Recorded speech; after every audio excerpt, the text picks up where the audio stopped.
थे दिल्ली से जुड़ी उस खबर का जिसमें दिल्ली में जल संकट लगातार गहराता जा रहा है। इसी पे हम चर्चा करेंगे। इसी से जुड़ा है हमारा विशेष भी, दिल्ली में गहराता जल संकट, लगातार स्थिति दिन पर दिन मुश्किल भरी होती जा रही है। इस विषय पे बात करने के लिए तीन खास मेहमान हमारे साथ मौजूद हैं। आरपी सिंह जी हैं, प्रवक्ता भारतीय जनता पार्टी के हमारे साथ जुड़े हैं। इसके अलावा परविंदर सिंह सेठी जी हैं, राजनीतिक विश्लेषक हैं, आम आदमी पार्टी समर्थक, स्टूडियो में हमारे साथ मौजूद हैं। साथ ही साथ मदन मोहन जैना जी हैं, वरिष्ठ पत्रकार। आप तीनों का स्वागत है। सेठी जी, शुरुआत आपसे ही, क्योंकि दिल्ली में त्राहिमाम की स्थिति है और बहुत बुरी स्थिति है पानी को लेकर। हरियाणा लगातार कह रहा है कि साहब जरूरत से ज्यादा जो तयशुदा समझौता है उससे ज्यादा पानी दे रहे हैं। फिर इतनी भयावह स्थिति क्यों है दिल्ली में? नहीं, देखिए, एक तो मैं सबसे पहली बात यह है कि दिल्ली के अंदर आप देखिए, यहाँ पे 50 साल का जो गर्मी का रिकॉर्ड टूटा, उसके बाद यहाँ पे बहुत सारी परेशानियाँ आ गई। जो हिमाचल से वाया हरियाणा पानी आता है, उसके अंदर जून के महीने के अंदर जो इनको 1050 क्यूसेक पानी देना था, जिसमें इन्होंने 310 और 675 क्यूसेक पानी दिया, जिसमें कम पानी दिया गया। उसके बाद 613 की बजाय 513 मेगा जो पानी आना था, 100 उसमें कम आया, जिसमें 28 लाख लोगों को पानी मिलना था। इसके लिए बहुत सारी वार्ता हुई और इसके अंदर मैं ये समझता हूँ कि भारतीय जनता पार्टी लोगों के जब ऐसा कोई क्राइसिस आता है दिल्ली के अंदर या देश के अंदर, तो सभी पार्टियों को अपनी पर्सनल राजनीति छोड़कर लोगों की समस्याओं का समाधान करने में एक दूसरे की मदद करनी चाहिए। सबकी कलेक्टिव जिम्मेवारी होती है। मैं समझता हूँ कि जो पहली जिम्मेवारी है दिल्ली सरकार की है, जो दिल्ली के ऊपर राज कर रही है, लेकिन पानी के लिए हम हिमाचल से डिपेंडेंट हैं और हिमाचल से हरियाणा आता है और हरियाणा पूरा पानी नहीं दे रहा। और उसके बाद भारतीय जनता पार्टी राजनीति करती है जहां पे 12-12 इंच के जो पेच हैं, जिनको काटा जाता है और वहां से पानी लीकेज की वहां पे जाके वीडियो बनाई जाती है और उसका एक मजाक बनाया जाता है लोगों की जो समस्या है। और मैं आपको बता दूं सेठी जी, ये जो आप बात कर रहे हैं हरियाणा से पानी नहीं मिल रहा, मैं आरपी सिंह जी से इसका जवाब लूंगा, भाजपा से जुड़े हुए हमारे साथ। लेकिन आत्मनिर्भर कितना दिल्ली हुई है पानी को खुद के दम पर? आप कितना उसको ट्रीट कर सकते हैं, कितना आप जमीन से एक्सप्लोर कर सकते हैं, उसको लेकर आपने अपनी क्षमताएं कितनी बढ़ाई? 10 साल केजरीवाल साहब को भी हो गया है। नहीं, देखिए, पानी की पहले इस तरह की समस्या नहीं है। जैसे मैं आपको बताऊं, दिल्ली के अंदर 1600 कच्ची कॉलोनियां थी। उनके ऊपर बड़े सालों से बड़ी राजनीतिक पार्टियों ने राजनीति करी। आम आदमी पार्टी ने उन कॉलोनियों को पास तब किया जाता है जब उनको बेसिक जो चीजें प्रोवाइड कराई जाती है, जैसे बिजली, पानी और सीवेज सिस्टम। उन कॉलोनियों को पानी दिया गया। इसके अलावा बहुत सारी कॉलोनियां हैं जहां पे पाइपलाइन नहीं है, जहां टैंकरों द्वारा उनको पानी पहुंचाया जाता है और जहां पे बहुत ज्यादा समस्या है वो पैसे से टैंकर मंगाते हैं। और देखिए, एक पानी लीकेज का जो सिस्टम है जहां पे भारतीय जनता पार्टी राजनीति कर रही है, मैं ये समझता हूं कि ये बड़ा सेंसिटिव इशू है। ठीक है, सेंसिटिव इशू पे बीजेपी राजनीति कर रही है। आरपी सिंह जी, आप पे ऊपर सीधा आरोप है, हरियाणा में आपकी सरकार है, आप पानी जैसे मुद्दे पर राजनीति कर रहे हैं और आप पूरा हिस्से का पानी दे नहीं रहे हैं दिल्ली को, यह आरोप है आपके ऊपर। आरपी सिंह जी, इससे एक मूल बात पूछिए। वो मूल बात है कि इन्होंने पिछले 10 साल में पानी के ट्रीटमेंट के लिए कितनी कैपेसिटी बढ़ाई।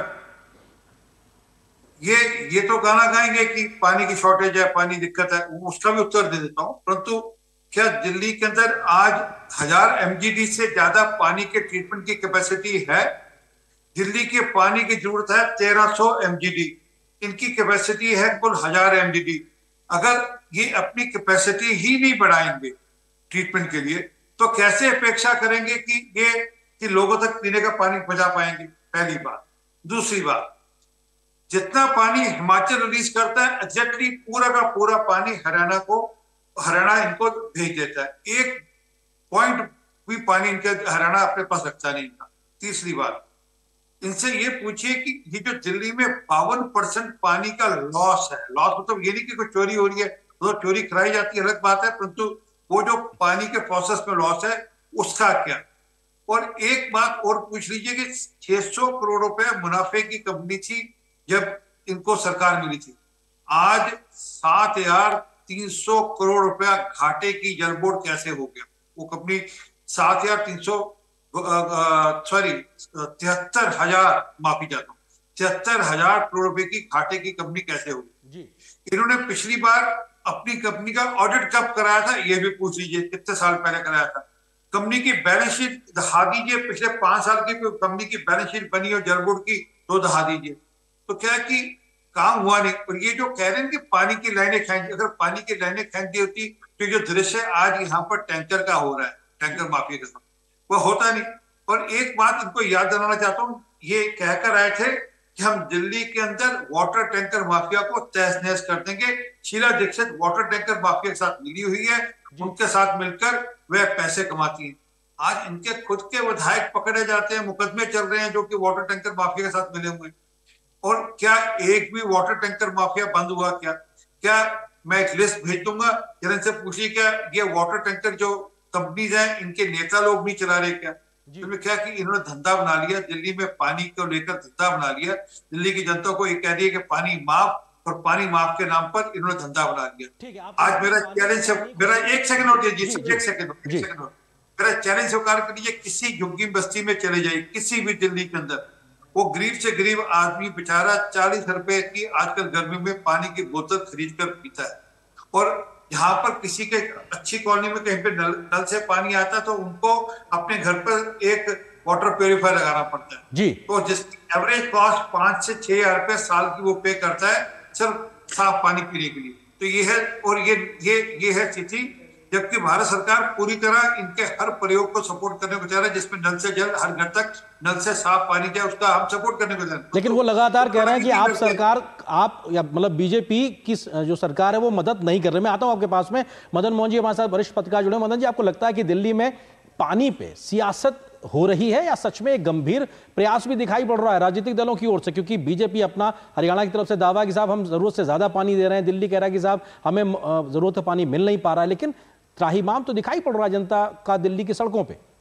बिल्कुल, जो संकट है पानी का उस पर सियासत तो काफी हो रही है, लेकिन पहली बात हमें समझना होगा कि दिल्ली सरकार ने जो अभी जो संकट हुआ है उसका जो आकलन था वो आकलन सरकार नहीं कर पाई।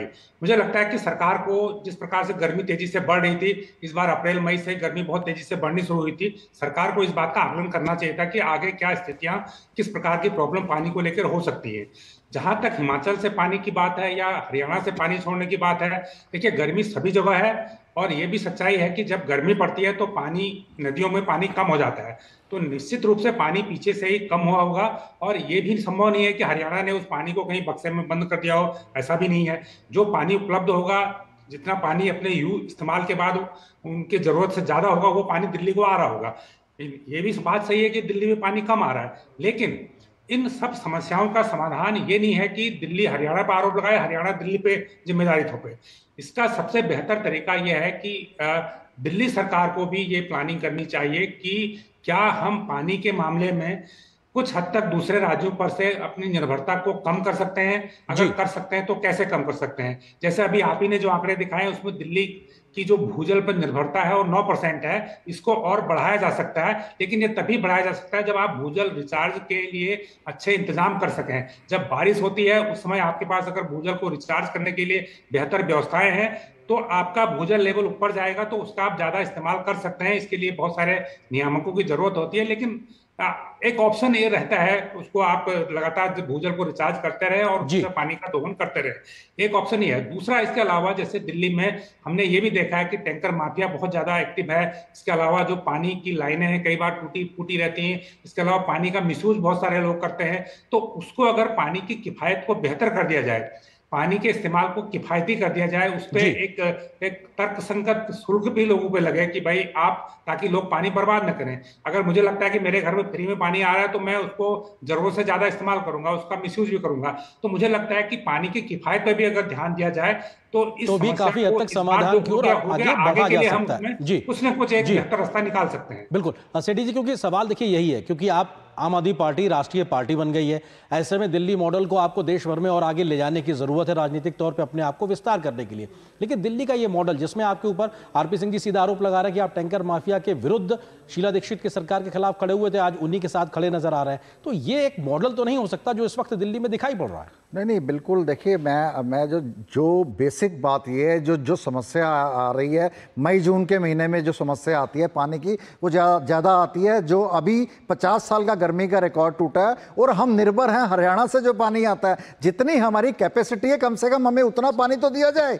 अगर उसके ऊपर भी आप राजनीति करेंगे, उसके ऊपर भी आप लोगों को तंग परेशान करके पार्टी को डिफेम करने का प्रयास करेंगे, आप इस बात को छोड़िए। पार्टियां, राजनीतिक पार्टियां आती रहती हैं जाती रहती हैं, लेकिन जो जनता त्राही त्राही कर रही है उनकी समस्या को देखिए आप। उसके ऊपर अगर हरियाणा इस मई जून के महीने में जितनी कैपेसिटी है उतना पानी हमें दे, तब भी यह समस्या नहीं आती, तब भी इस तरह की समस्या नहीं आती। जो कैपेसिटी बढ़ाने की बात है, देखिए दिल्ली एक हब है, पूरे हिंदुस्तान से यहाँ पे लोग अपॉर्चुनिटीज के लिए, पढ़ाई के लिए, नौकरी के लिए, व्यापार के लिए यहाँ पे आते हैं। तो यहाँ पे हर बार जो जनसंख्या बढ़ती है उसके हिसाब से काम तो होगा, लेकिन जो ये इमरजेंसी सिचुएशन है मई जून के महीने के अंदर, अगर हमारी कैपेसिटी के अनुसार तो जो हमें पानी मिलना चाहिए, दिल्ली की सरकार क्या ये विजुलाइज नहीं कर पाई कि साहब स्थिति कैसी हो सकती है?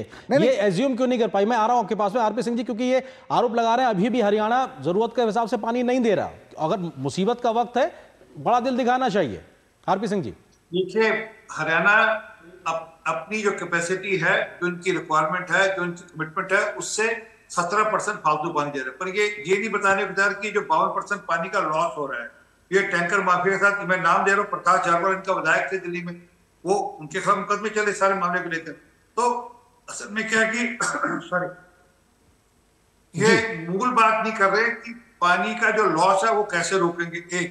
एक दूसरा, इन्होंने क्या ट्रीटमेंट कैपेसिटी बढ़ाई? क्या आज भी मेरा चैलेंज स्वीकार करने, 1000 MGD से ज्यादा पानी के ट्रीटमेंट की कैपेसिटी नहीं है दिल्ली की।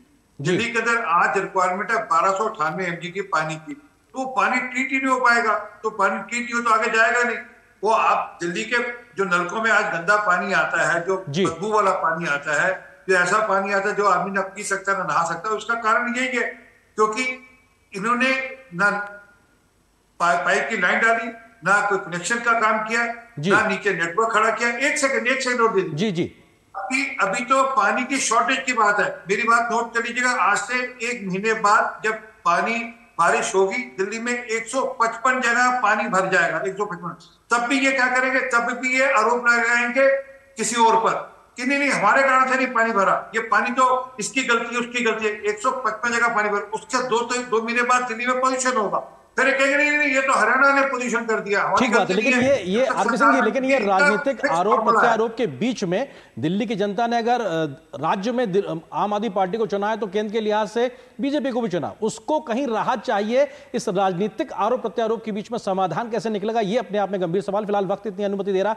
आप तीनों मेहमानों को बहुत बहुत शुक्रिया हमारे साथ जुड़ने के लिए, इस विषय पर विस्तार से बात करने के लिए। और यहां पर एक छोटे से ब्रेक के लिए रुकते हैं।